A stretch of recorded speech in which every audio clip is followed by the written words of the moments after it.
Първо, за еврото, съответно, това е една тема, която поляризира обществото, го разделя. Тя е преди всичко популистка тема, отколкото е това, което се говори, всъщност е преди популистко, а не също техническо начин. Но самите финансисти много добре знаят какво е предимството, нали? Каква е точно ситуацията. Даже самата тема сама по себе си е безмислена. Да се говори в момента, просто използва за политически причини. Това 100%. Нали? Сега за еврото. Първо, нали, всички знаем, съответно, даже аз съм, нали, средна възраст човек.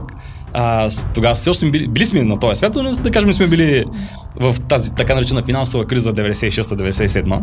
Точно така, аз въобще не съм го усетил, нали, като ние сме били на 5-6 години с тебе. Да. Сега, нали, то всичко започва от там, за тая тема с еврото. Всъщност тази криза, съответно, това е така наречена хиперинфлация. Тоест, тогава, всъщност, наистина България като страна и Българска народна банка, като централна банка, има собствена, нали, национална, както наричат Възраждане, българска политика монетарна, съответно, и имайки съответно тази политика, правят, разбира се, всяка една така недорасла демокрация на 5-6 години прави грешката да почне да принтира пари.